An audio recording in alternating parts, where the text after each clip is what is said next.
روزہ کی فرضیت، روزہ اللہ رب العالمین نے ہمارے اوپر فرض کیا ہے، مسلمانوں پر فرض ہے، جیسا کہ اللہ تعالیٰ نے فرمایا کتب علیکم الصیام، کتب علیکم الصیام، اللہ تعالیٰ نے تمہارے اوپر روزہ کو فرض کیا ہے۔ روزہ فرض ہے، یہ نفل نہیں ہے، یہ سنت نہیں، یہ فریضہ ہے، اور اسلام کے ارکان میں سے ایک رکن ہے۔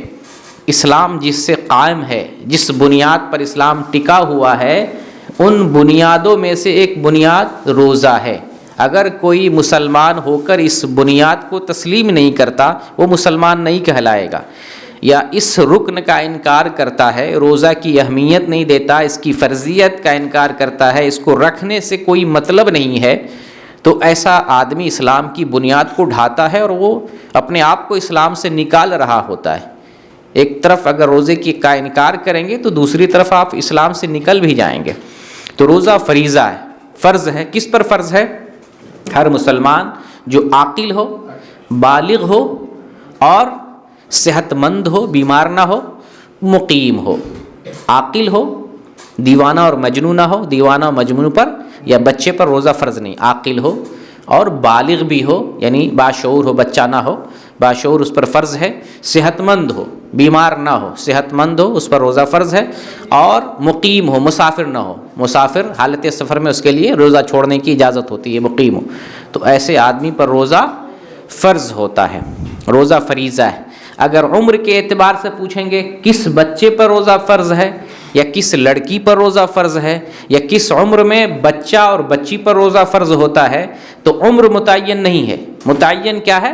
جب لڑکا اور لڑکی بالغ ہو جائے تو اس پر روزہ فرض ہو جاتا ہے۔ اب ایسی صورت میں والدین کو چاہیے کہ اپنی اولاد سے جو بالغ ہو جائے، خواہ لڑکا ہو یا لڑکی ہو، واجبی طور پر اس سے روزہ رکھوائے۔ اس سے پہلے واجبی عمل نہیں تھا، اس سے پہلے بچوں سے روزہ رکھوانا تربیت کے طور پہ ہے، تربیت اور تعلیم کے طور پر ہے، لیکن جب بچہ بالغ ہو جائے تو اب ماں باپ کو چاہیے کہ ضروری طور پر، واجبی طور پر اپنی اولاد سے روزہ رکھوائے۔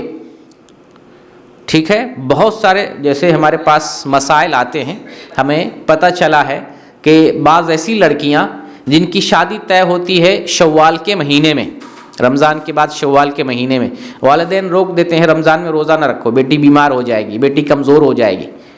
یہ حرام ہے، ایسا اللہ کے حکم سے روکنا یہ غلط ہے۔ نہ والدین کو ایسا حکم دینا ہے اور نہ ہی لڑکی کو، بیٹی کو باپ یا ماں کا ایسا حکم ماننا ہے۔ یہ شریعت کا مسئلہ ہے، اللہ کا حکم ہے، اللہ کے حکم کو جو ہے روکنے والا کوئی نہیں ہو سکتا ہے۔ اور نبی کریم صلی اللہ علیہ وسلم نے فرمایا لا طاعۃ لمخلوق فی معصیۃ الخالق، مخلوق کی اطاعت نہیں کی جائے گی اللہ کی نافرمانی میں۔ اللہ کی جہاں نافرمانی ہو رہی ہے، ماں باپ کی بھی بات نہیں مانیں گے، کسی مخلوق کی بات نہیں مانیں گے۔ تو روزہ کب فرض ہوتا ہے؟ جب بالغ ہو جائے، لڑکا اور لڑکی بالغ ہو جائے۔ اچھا، بالغ ہونے کی نشانی کیا ہے؟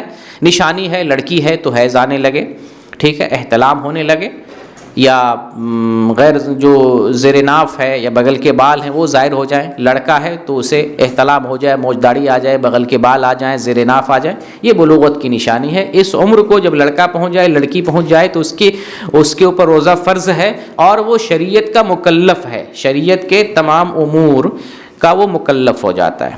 تو یہ روزہ کی فرضیت کا معاملہ تھا۔